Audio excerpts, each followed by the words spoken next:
Hello, my name is Thomas, and I recently bought a bark river knife.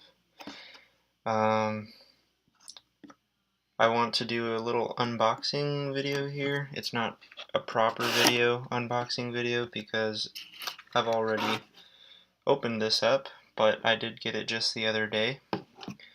So I'll show you a little bit about the knife.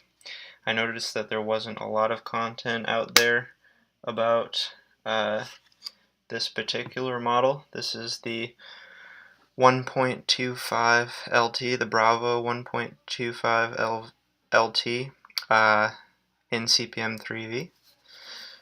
And as you can see, it's pretty big, but it's not as big as the 1.5 or anything. I think it's actually a perfect size for all-around bushcraft and survival.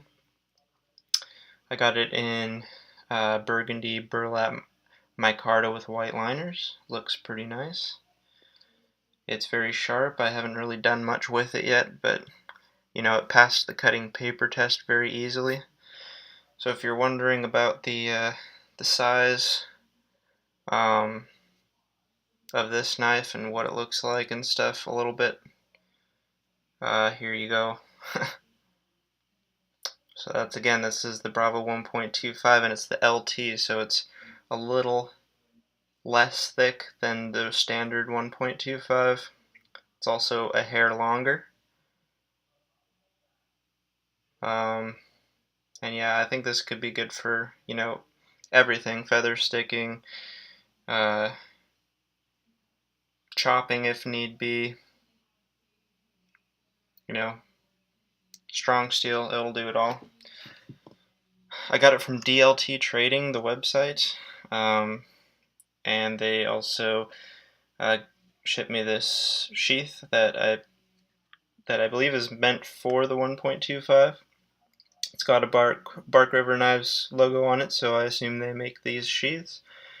There's no little thing on the side for like a fire steel or anything.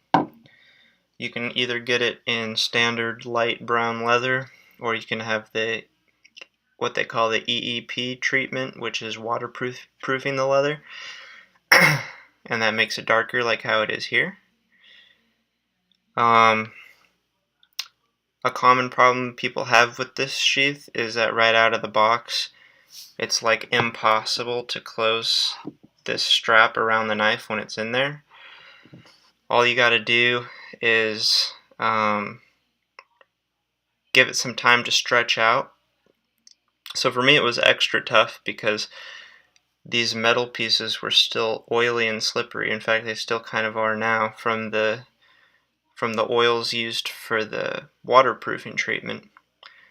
But I tried to dry everything off a little bit, and then what I did was I closed it up and I stuffed a little corner of a blanket in here as much as possible to kind of put something in there to let it stretch out a little bit, let it sit overnight, and the next day while I was at work, came home, took the blanket out, and then I was able to finally stick the knife in there and snap it shut.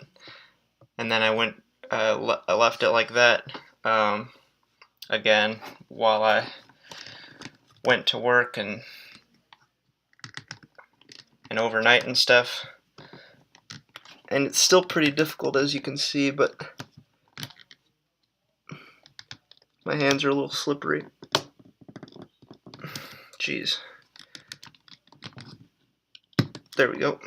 But it's not too difficult. I mean, it would have been impossible out of the box to snap this thing around the knife. I'm sure it will keep expanding a little bit and make it easier. But